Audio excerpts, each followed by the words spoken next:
Nutrisi pada ayam layer memainkan peranan yang sangat penting. Seperti halnya kita yang perlu nutrisi-nutrisi baik dari makanan agar metabolisme dan kesehatan tubuh terjaga.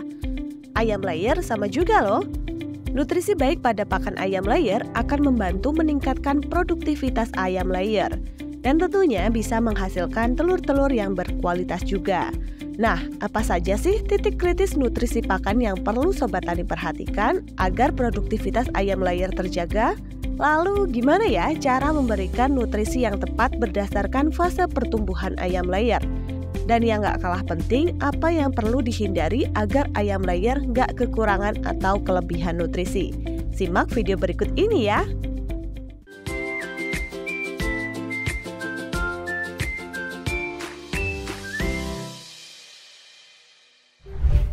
Sobat Tani, untuk mencapai puncak produksi, komponen nutrisi yang dibutuhkan ayam layer bukanlah hal yang sederhana. Selain energi dan protein kasar, mereka juga memerlukan lemak kasar, kalsium, dan beberapa mikromineral seperti zinc dan selenium. Bahkan karoten dan enzim fitase pun turut berperan penting. Yang menarik, kebutuhan nutrisi ini berubah-ubah sesuai fase pertumbuhan ayam, mulai dari ayam starter hingga fase produksi. Nah, ada 3 titik kritis nih yang penting banget untuk Sobat Tani perhatikan saat memberikan pakan ayam layer. Titik kritisnya ada di kualitas bahan baku pakan, pemberian air minum, dan juga penyimpanan bahan baku dan ransum jadi. Oke, kita bahas ya. Yang pertama, titik kritis pada kualitas bahan baku pakan. Sobat Tani, nggak semua bahan baku pakan punya kualitas yang sama. Seperti contoh, kualitas jagung bipil yang berbeda bisa memberikan kadar protein yang berbeda pula pada pakan. Oleh karena itu, penting bagi kita untuk memastikan bahwa bahan baku yang kita gunakan berkualitas baik. Dengan begitu, kita bisa memastikan bahwa nutrisi di dalam ransum pakan memenuhi kebutuhan ayam layer kita. Yang kedua, pemberian air minum. Bagi ayam layer, air minum ini nggak kalah pentingnya dengan pakan. Maka dari itu, kita perlu memastikan kalau sumber air minum yang kita berikan kepada ayam itu bersih dan memenuhi standar kualitas air minum. Sobat Tani, peternakan yang menggunakan sumber air minum dari sumur galian penting untuk menambahkan cairan klorin dengan dosis kurang dari 5 ppm untuk mengurangi potensi cemaran mikroba patogen. Yang ketiga, penyimpanan bahan baku dan ransum jadi. Nah, untuk gudang penyimpanan bahan baku dan ransum jadi sebaiknya berada dalam kondisi kering dan tidak lembab ya, terhindar dari sinar matahari langsung dan juga punya sirkulasi udara yang baik. Kalau enggak, pakan bisa berjamur dan bahkan bisa jadi sumber mikotoksin yang berbahaya bagi ayam. Lalu bisa mengganggu produksi telur, bahkan bisa menyebabkan kematian si ayam. Hal lain yang perlu diperhatikan benar-benar adalah pemberian nutrisi ayam layer sesuai dengan fase pertumbuhannya. Fase ayam layer dibagi menjadi fase starter, grower dan pullet, fase produksi atau laying, dan terakhir fase molting. Di fase starter atau di usia awal, ayam layer membutuhkan pakan dengan tekstur crumble untuk mudah dikonsumsi. Untuk dosisnya bisa disesuaikan ya dengan standar umur.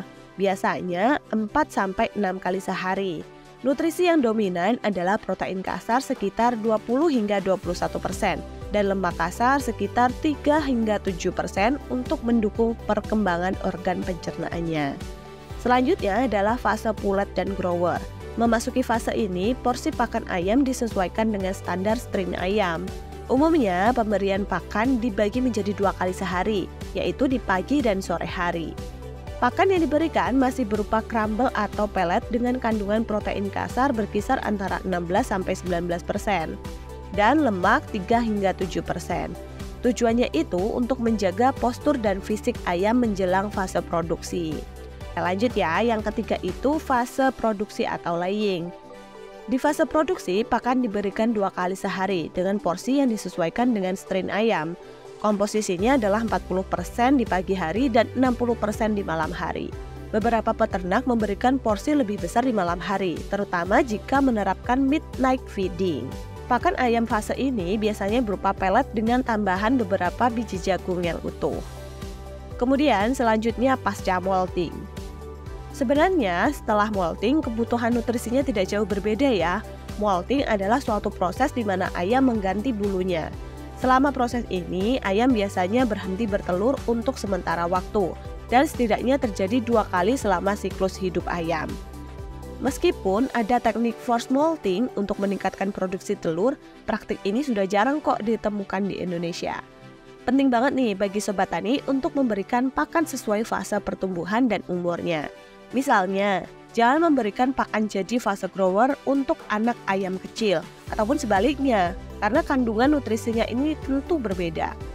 Bayangkan aja nih, kalau balita diberikan makanan orang dewasa dan orang dewasa akan makan bubur balita. Tentu nggak cocok kan? Dan bisa menimbulkan kekurangan nutrisi atau kelebihan nutrisi. Sama juga dengan ayam layer. Pakan yang nggak diberikan sesuai dengan fase pertumbuhannya akan membuat kebutuhan nutrisinya nggak terpenuhi dan tentunya berujung performa ayam turun. Kalau performa ayam turun, ini berpengaruh ke kualitas dan kuantitas telur. Dan tentunya saja akan berdampak ke pendapatan si peternak. Jadi memahami nutrisi untuk ayam layer ini sangat penting ya Sobat Tani. Nah, Sobat Tani, memahami kebutuhan nutrisi ayam petelur di setiap fase pertumbuhannya adalah kunci untuk mendukung produktivitas ayam layer. Mulai dari fase starter, grower, hingga produksi, setiap fase ini memiliki kebutuhan nutrisi yang berbeda. Semakin dewasa ayam, semakin kecil kebutuhan protein kasarnya. Tak lupa, proses molting yang alami juga berpengaruh terhadap manajemen pemberian nutrisi. Dengan pengetahuan ini kita bisa memastikan ya, agar ayam layer kita mendapatkan asupan yang terbaik dan hasil optimal. Sampai ketemu di video selanjutnya ya. Pantau terus video seputar pertanian tentunya di channel Edu Farmers. Dan jangan lupa di like, komen, dan subscribe. Dan kalau Sobat Tani mau belajar lebih lanjut, yuk kunjungi website kami di link di bawah ya. Sampai bertemu di video selanjutnya.